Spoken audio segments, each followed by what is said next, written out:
She had only come for beauty, but what she found was blood. The scream echoed through the hidden clinic, chilling Amaka to her bones.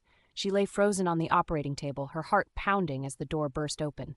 A lifeless body tumbled to the floor, blood pooling at its feet. Just weeks ago, she had been a simple girl from Makoko struggling to survive. Now she was in a place she had only seen in whispered conversations. An underground clinic, where women came in plain and left as goddesses if they survived. She clenched her fists. This was her chance to escape poverty. But at what cost?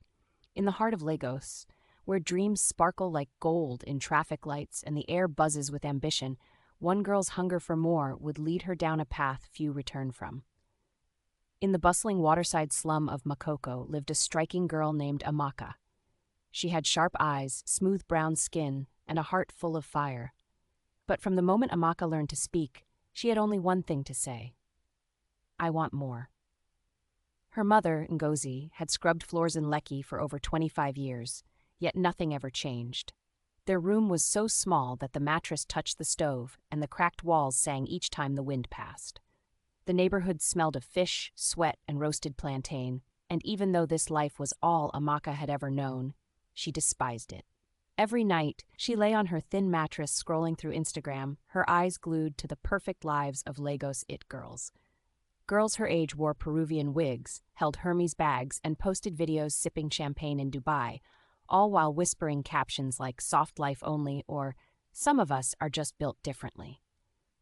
Her best friend, Chioma, warned her often. Amaka, this obsession will destroy you. Life isn't Instagram. Amaka would only scoff. And life isn't suffering either, Chioma. I'm not going to be another struggling Makoko girl scrubbing floors until I die. Even though they had been close since childhood, Amaka was changing, and fast. One evening, as smoke from street suya filled the air, she found a post that would change everything. Amaka sat on a wooden stool, balancing her cracked phone carefully as she scrolled through her feed. Her data was almost gone, but she didn't care. Then, just as she was about to close the app, her heart jumped. A new post read, I'm looking for a personal assistant. Must be stylish, beautiful, and bold. DM if interested. Princess Z. Princess Z was a Lagos socialite with over 500,000 followers. Her page was a gallery of riches, G-Wagons, champagne yachts in Banana Island, and weekly spa days in Lekki Phase 1. Amaka had followed her for years. She wasn't just a girl online, she was the dream. Without thinking, Amaka typed quickly. Hi, my name is Amaka. I'm confident, stylish, and hardworking. I would love to work with you. Her hands shook as she hit send. She whispered a prayer to the spirits of fortune. Moments later, her phone buzzed. Come to Ikeja City Mall tomorrow, 3 p.m. Dress well, don't be late, Z. Amaka screamed, nearly dropping her phone. She ran barefoot across the plank bridge connecting their house to the street, heading straight to Chioma's compound.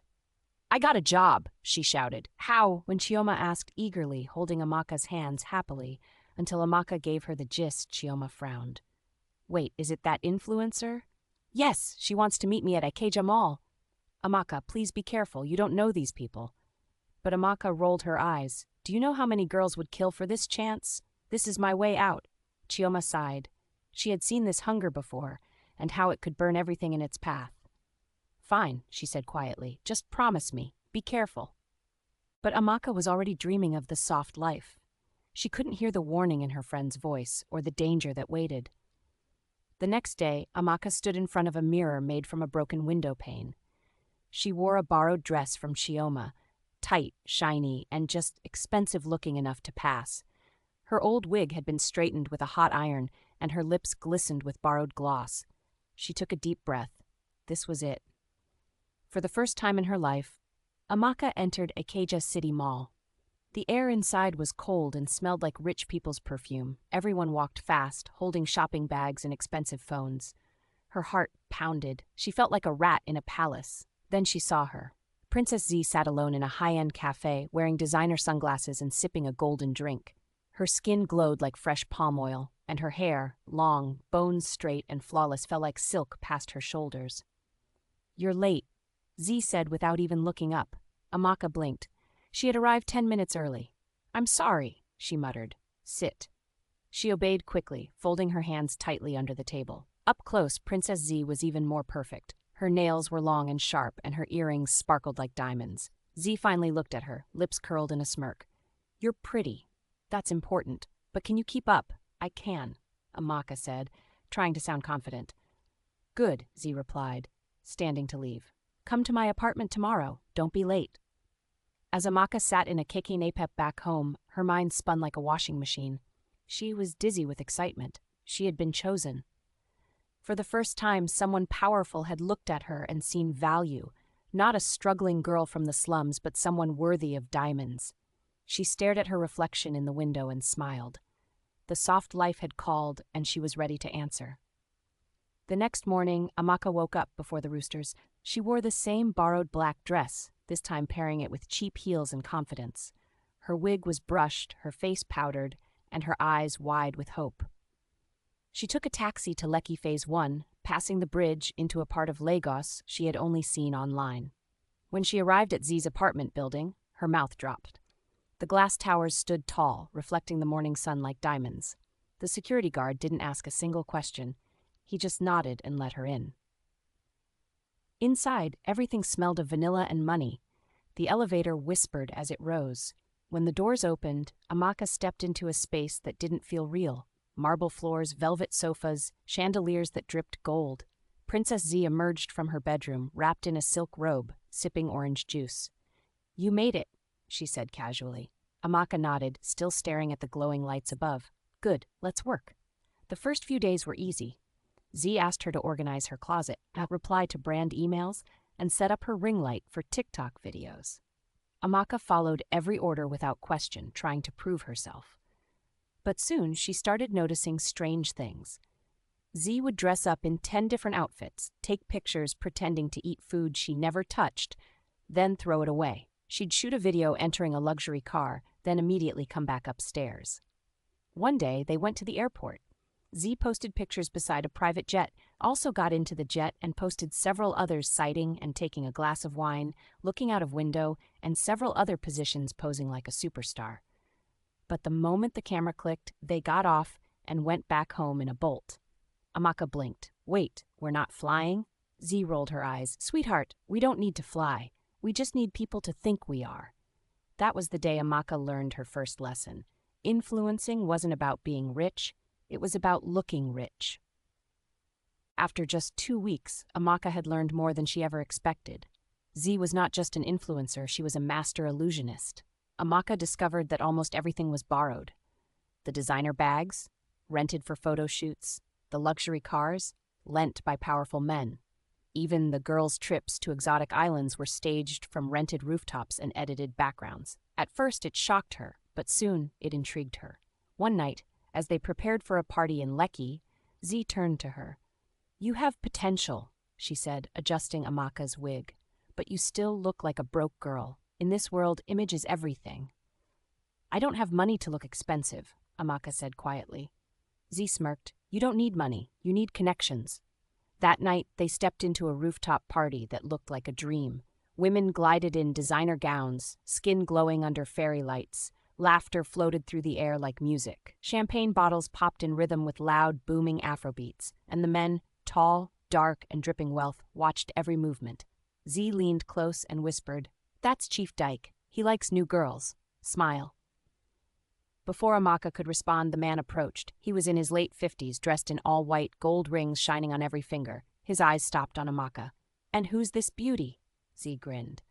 "Fresh blood. Her name is Amaka." Chief Dyke smiled, slow and confident. "You like good things, Amaka?" She swallowed. "Yes." "Good," he said. "Come, let's talk." That night, everything changed. The next morning, her phone buzzed. 850,000 had been sent to her account. Amaka stared at the screen, stunned. Then she smiled. The soft life had begun, and nobody needed to know how she got there. Amaka couldn't stop staring at her phone. 850,000. That was more money than her mother had made in an entire year of cleaning offices. And now it was sitting in her account. Just like that. She posted a picture from the rooftop party, her face glowing, champagne in hand, heels high, captioned, "When you work hard, the rewards follow." The likes poured in. "Soft life suits you, babe. Chai, you dey shine. Big girl levels." Nobody asked questions. Nobody cared how she got there. In Lagos, results spoke louder than reality. Chief Dyke kept calling and sending gifts. Soon, Amaka's wardrobe grew. Her wig collection expanded, from bone straight to bouncy curls, long and jet black, short and caramel blonde. She bought her first iPhone. She walked into stores and came out with shopping bags. People called her Madam now. But with the soft life came new expectations. Z sat her down one night on the penthouse balcony. "You're not playing this game to the fullest, babe," she said, sipping a mimosa. "What do you mean?" Amaka asked. "One sponsor is cute, but men get bored. You need a roster." Amaka's heart sank. "You mean more men?" Z laughed. "Sweetheart, this isn't love. It's business." Amaka looked out at the city lights. Everything was glowing. But inside, she felt a flicker of doubt. She had stepped into a world of money and luxury, but now it was starting to feel like a trap. Still, when she opened Instagram, saw the followers rising, the comments flooding in, the envy in people's eyes, she told herself it was worth it, because in Lagos, if you wanted to shine, you had to play the game. And Amaka was all in. As weeks passed, Amaka looked different. Her skin glowed from facials. Her nails were always done. Her Instagram? It looked like a fashion magazine. She now had an apartment in Lekki also, and rented another for her mother live in the mainland, lying to her about the source of her sudden wealth and covering it up with God's grace. She was no longer close to Chioma, who constantly questioned her wealth and movements. Some people just like poverty, Amaka thought within herself, but even with the gifts, the money, and the attention, she didn't feel enough. Z noticed. "You're cute," Z said one afternoon, looking Amaka up and down, "but cute doesn't cut it anymore." "What do you mean?" "I mean, you need to upgrade your body." Amaka blinked. "Upgrade?" Snatched waist, big hips, perky behind, you know the drill. Amaka had heard about BBLs, Brazilian butt lifts. Girls with unreal curves, hourglass shapes that broke the internet. She'd seen the before and afters online, but she'd also heard the horror stories. Some girls never came back, others were left disfigured. "But surgery is expensive," Amaka said carefully. Z smiled slowly. "I don't go to hospitals. I use underground clinics. Fast, cheap, no long story. Recovery? 2 weeks tops." Amaka's chest tightened. "Is it safe? As safe as this life ever is?" Z shrugged. That week, they went. The clinic was hidden in a building behind an abandoned plaza. No signs, no nurses, just plain white walls and foreign doctors who barely spoke English. The waiting room was filled with other girls, famous Instagram faces, all calm like this was normal. One girl beside Amaka leaned in and said, "This is my 3rd time. You don't stop at 1. These men want fresh bodies." Amaka's hands started to shake. Z went in first, then another girl. Then it was Amaka's turn. She lay on the cold table, heart pounding, her chest rising and falling fast. Suddenly, a loud scream, a door slammed open, and then a body hit the floor.